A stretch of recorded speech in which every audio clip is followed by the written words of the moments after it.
do you feel about yourself? Totally dissed, homie. That's why homie don't play that. Welcome to Miss Mojo. And today we're counting down our picks for the top 10 funniest in living color sketches. Hey, where you going? Now, don't be ashamed just because you're a white boy. I mean, I don't mind having a little cream in my coffee. Oh, but Phil, it's our vacation. Baby, Disaster has a real good travel agent. And what is he doing now? This is what they call chillin', Alan. Well, it is kind of cold in the studio today. Oh, no, not that kind of chillin'. He's just relaxing and getting used to his environment. For this list, we'll be ranking the most classic, enduring, and hilarious skits from the classic 90s comedy show. We'll be looking at both one-off sketches and the ones that came back to make us laugh over and over again. What's your favorite in living color sketch? Let us know in the comments.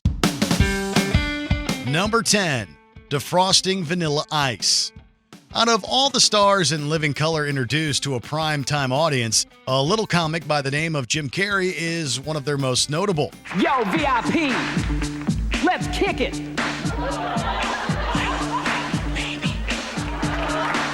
While he had plenty of highlights on the show, he absolutely nailed it as a musical parody of Vanilla Ice and his hit song, Ice Ice Baby.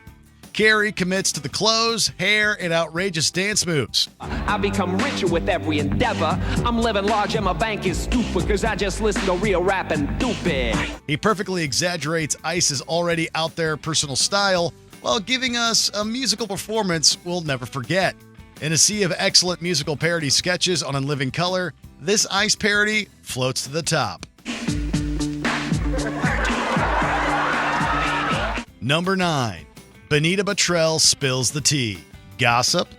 Heavens no. Bonita wouldn't dream of speaking out of turn about a soul. I ain't one to gossip, so you ain't heard that from me. Except that's exactly what this character did, to exaggerated comedic effect.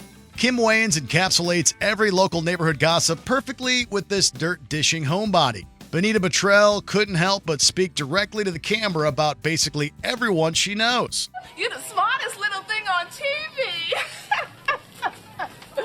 Dumbest little thing is more like it. Take her 3 days to watch 48 hours. The best running gag in these skits is that she tries to avoid talking badly about Miss Jenkins, but usually slips up for one hilarious final punchline. Ooh, we almost lost Miss Jenkins, honey. That was a close shave. And speaking of close shaves, she could use one. That woman's got so much facial hair, she looks like Chewbacca with a weave. Number 8, Karate Instructor Bob Jackson. Jim Carrey's back again to excel at what he does better than nearly any comic out there: physical stunts. If there's one running theme throughout Carrey's various characters on In Living Color, it's their tendency to hurt, injure, or otherwise maim themselves just doing their jobs. Welcome to the first meeting of complete self-defense for women. Bob Jackson, karate instructor, was no exception. He always seemed to get pushed to the brink of mortal injury. In Jackson's self-defense class for women, he ends up getting stabbed by one of his students. I'm fine. I shifted my internal organs to avoid the knife. Carrey's over-the-top reaction absolutely works within the realm of the character's larger-than-life persona. You see, you're still bending your elbows. You've got to keep your arm completely straight. That's the whole key. Number 7, the head detective gets on the case. The laws of physics are thrown out the window for this hilarious procedural parody involving a different sort of detective. A head detective, in fact. Damon Wayans plays a short gumshoe that only has a head with tiny feet and arms, and, well, that's about it. Why do I always have to wear the disguise? Because you're the best. You're the master, Head. I mean, who's the department gonna get, me? A lesser sketch comedy show might take this ridiculous premise and only rely on physical comedy bits. Luckily, the In Living Color writers knew exactly what to parody about the classic crime stories to make the head detective sketches take themselves just seriously enough to be smart and funny. Just go check out the back.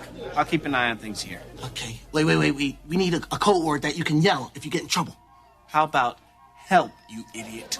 Somehow the show and audience suspend their disbelief about the gag and enjoy the side-splittingly hilarious head detective. Look like the game's over, huh, Chief? I just want to know one thing. Why'd you frame me? I had to. Number 6, the Headleys. In this world, there's the average hardworking American family, and then there's the Headleys. I work 15 jobs. I don't have time for your foolishness. When I come home, I'm tired, damn it. Listen, you think you're the only one work hard? I got 9 jobs myself, you know. Plus, I have to do all the cooking and the cleaning and the washing around here, not to mention the welding. This family is notorious for working a ridiculous amount of jobs. They also can't fathom the shame when their daughter, Margaret, starts dating a boy with, gasp, only one job. How many jobs he got to make $100,000? Only one? He's a doctor? One job! One job! They're going to get the boy with one job! I hear it. This may seem like a one-note premise. However, the In Living Color cast nails it as usual thanks to their commitment to the characters. The fact that the Headley sketch wasn't just a one and done was a testament to the fact that the viewers wanted to see how the family was getting by week after week. How long will he be off his feet? Off his feet? That's what got him here in the first place. He had a hemorrhoid the size of a coconut on his behind. What do you prescribe? I prescribe 10 jobs. 10 jobs? That's right, 10 jobs a day keep a doctor away. Number 5, Anton Jackson. Every member of the Wayans family came up with recurring characters and sketches for us to enjoy. Damon Wayans was particularly great at coming up with the iconic Anton Jackson, a homeless man with a very memorable way of speaking. My name is Anton, and this is my house / bathroom / kitchen / backyard / library. His unique take on the character was able to fit easily in a bunch of different hilarious scenarios. We saw him appear everywhere from Thanksgiving dinner to a military recruitment office. I don't have time for this. I'm in the middle of a rapid deployment. Well, I'm in the middle of unemployment. Anton even takes a jab at home improvement shows along the way. While he may be strange at times, we couldn't help but laugh every time. Mr. Jackson, I wonder if you wouldn't be so kind as to do the honors with the turkey. Hey, I ain't never done nothing with no turkey before. Who told you that, Clarence? He's lying. Number 4, Black World. In Living Color didn't always deal with serious issues, but Black World was one awesome exception. Chrissy! Huh? What are you doing? I'm sitting there waiting and being quiet. Takia Crystal Kima led this funny and topical sketch. She plays a little girl who's waiting for her mother to finish cleaning a movie theater so they can go home at last. During the sketch, she presents her fantasy land of Black World to the audience. In Black World, all the black people have the money, and your mother doesn't have to sit and stay up in the theater and clean up late at night while you have to sit and wait and be quiet. Kima uses this construct to reference some of the daily struggles faced by the black community. She also juxtaposes those hardships with an idealized society of inclusion and acceptance. It's a sketch that pulls on the heartstrings just as much now as it did back in season 1. Oh, and when you go to the store, the white people don't follow you around and ask you if you have some money, like they know you don't have any money because your mother didn't give you any money because she didn't have any money. Number 3, Men On. Our next entry is as controversial now as it was upon its debut in the very first episode of In Living Color. Men On, starring David Alan Grier and Damon Wayans as Antoine Merriweather and Blaine Edwards. 3 words, fabulism.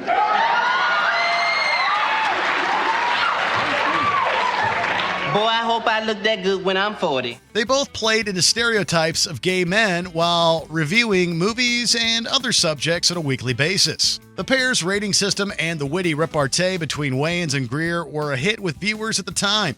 And you know, I found that those padded shoulders were just too Joan Crawford. Mm-hmm. And speaking of old fish, what about those cheerleaders? Hated them. However, the men's performances, while good, still strike a nerve among many thanks to how gay men were perceived then and how they still are today. Well, our next piece is truly a work of art. Yes, it is. It's Michelangelo's Statue of David.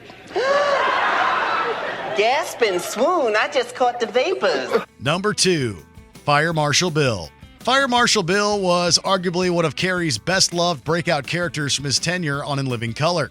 I know what you're thinking. We're all perfectly safe in this classroom, right? Right. Wrong. This firefighter was similar to Carrey's Bob Jackson character in that he was always on the receiving end of some kind of disaster by the sketch's climax. Oh my gosh, I hope he's okay.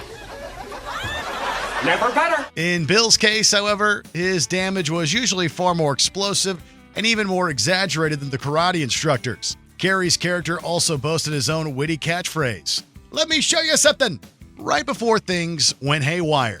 Did you know that deep-sea fishing is the #1 cause of cruise ship casualties? Let me show you something! This is one of the sketches that didn't need an elaborate setup. Every time Fire Marshal Bill rolled in, we were ready to laugh. Before we name our #1 pick, here are a few other honorable mentions that had you cracking up back in the day. Velma Mulholland, a film noir dame out of time. Nancy, your license plate. So you want to play rough, do you? Sure, copper. I've got nothing to hide. Read it and wait. Make a Death Wish Foundation. Charles Bronson makes dreams come true. Can I kick the ball, Mr. Bronson? I'd like to see someone try to stop you. Oswald Bates and Barbara Bush. Booked on Phonics worked for him. Thank you, Mrs. Bush. Before I could read, I was forced to rob convenience stores for a living. But since joining your literacy program, a whole new world has been opened up to me. Embezzlement. The Wrath of Farrakhan. Bill Shatner, eat your heart out. What do you want? I've come to warn your crew. Warn your crew of their enslavement. Aboard this vessel. Before we continue, be sure to subscribe to our channel and ring the bell to get notified about our latest videos. You have the option to be notified for occasional videos or all of them. If you're on your phone, make sure you go into your settings and switch on notifications. #1, Homie the Clown. We're willing to bet that you've never met an entertainer as unpredictable as Homie the Clown.